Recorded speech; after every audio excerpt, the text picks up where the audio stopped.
So, recently, and by recently I mean as of last night, Disney revealed some news regarding some of their other projects. Well, I shouldn't say projects, more like the other things they're acquiring post the merger with, post the takeover with Fox. And they brought up something that I've been waiting for them to bring up for a while. The Alien and Predator franchises. Now, I was more afraid for this than I was for the X-Men and Fantastic Four stuff, because I already knew, yeah, they're going to try some experimental things with X-Men and Fantastic Four, and that's all good and fine, but Alien and Predator, though, Terminator, all the other projects, all the other franchises in here, I was most afraid for two franchises that I really enjoy and have kind of taken a hit in recent years. I mean, 2017, Alien Covenant, F that movie. The Predator. Oh, F that movie.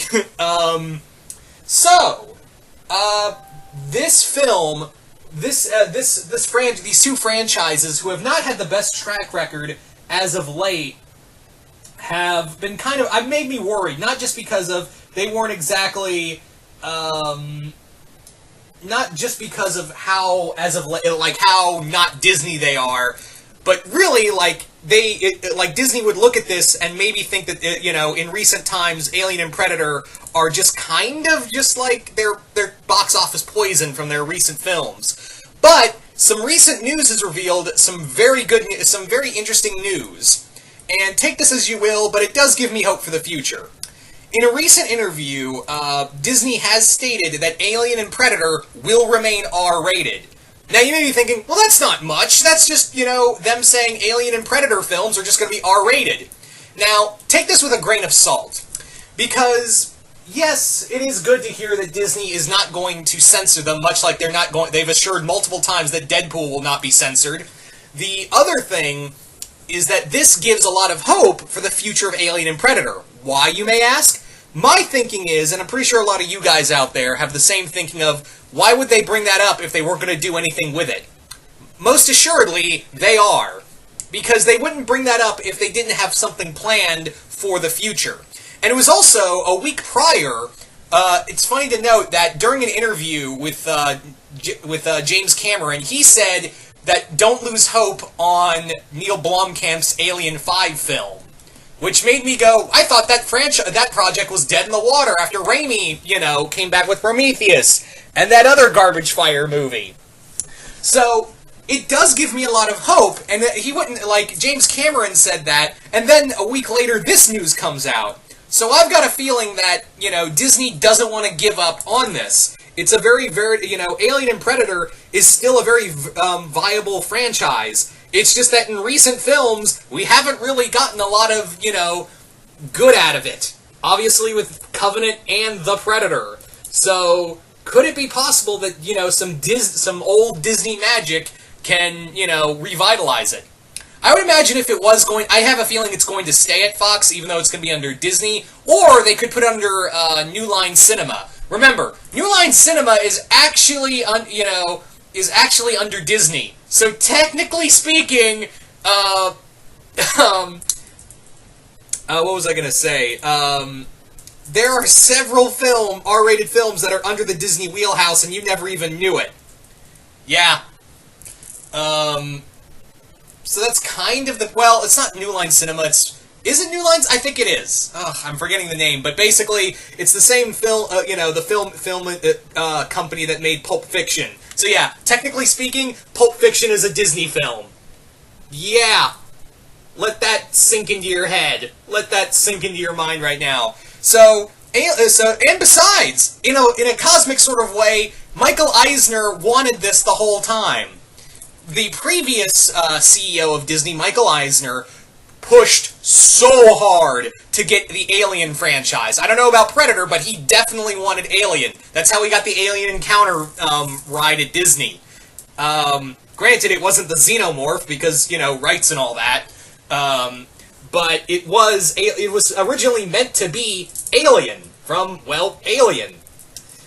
We also have, of course, before it was torn down, the new movie ride, the Ride the Movies ride, which had 2 Xenomorph animatronics. Both of them were pretty good.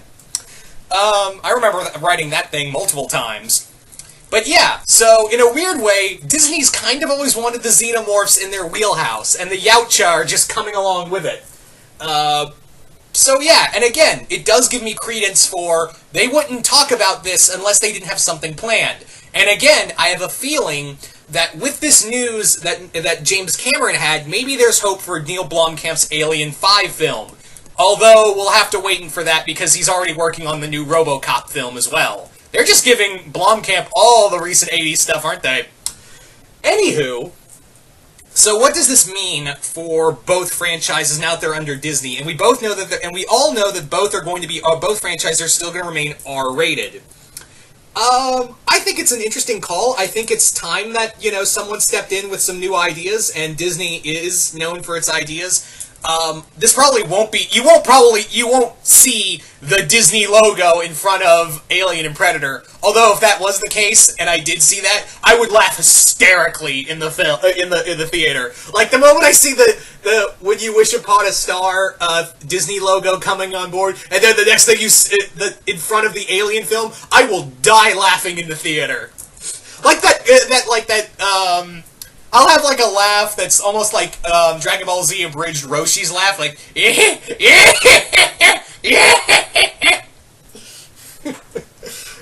because that'd just be so friggin' funny.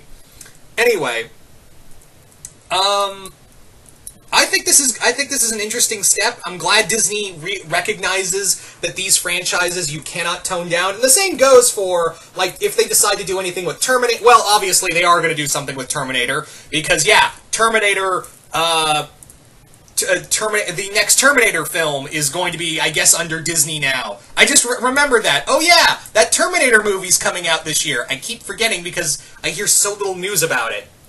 Anyway, where was I going? But yeah, it does give me hope that Disney I'm glad that Disney recognizes that not just Alien and Predator, but other franchises like Deadpool, that there is a fan base and they understand that the fan base is there, because I feel like they would drive people away if they were like, nah, Deadpool's gonna be PG-13, because I feel like they were testing the waters with Once Upon a Deadpool and they realized, oh, that's not gonna fly. Anyway, I'm excited. This gives me a lot of hope. We have no idea of what Sam Raimi's doing anymore. I think it's time to take that out of his hands and give it to somebody else. I would really like to see Neil Blomkamp's Alien 5 movie be made. And I would like to see someone other than Shane Black do a Predator movie. Because I had hopes for you, and I was rooting for you, Shane, and then you went and blew it up. You blew it all up. So yeah. Also, it makes me wonder of what's going to happen over at Dark Horse. That's another major thing we should talk about real quick. Is that it makes me wonder what they're going to do for Dark Horse, because now of course Disney owns Marvel. So does that mean at some point, much like with the Star Wars comics, does that mean they're going to lose the comic license and it's going to go revert to Marvel? And I don't know. Like, I'm glad they're at least keeping the when they got Conan back, I was really worried they were going to like mess up and just really water it down. Thankfully, Jason Aaron has not been watering down the Conan franchise. I've been really digging the Conan books, by the way. I've been really digging Jason Aaron's Conan the Barbarian run. But it makes me wonder of what they're going to do with Alien and Predator, because that's even more gore than most franchise, than most of the franchise, and that has some of the best stories outside of the films. Like there are comics from Alien and Predator, and even Dark Horse did some really cool stuff with Prometheus as well. Of course, I'm referring to Fire and Stone and the AVP comics that inspired the two really bad movies. So it makes me wonder if they're going to take that away at some point, which I kind of don't, because that's always been a staple at Dark Horse. Even more than the Star Wars comics, they were very much like a house they were franchises that built built Dark Horse alongside Hellboy and Sin City, and again the Star Wars Extended Universe comics, and again Conan the Barbarian. So I have this feeling that at some point, if they take away Alien and Predator and Terminator as well, that Dark Horse will just come out with a book called F You Marvel. And oh man. But yeah, so you guys tell me tell us here at Comic Universe in the comments below.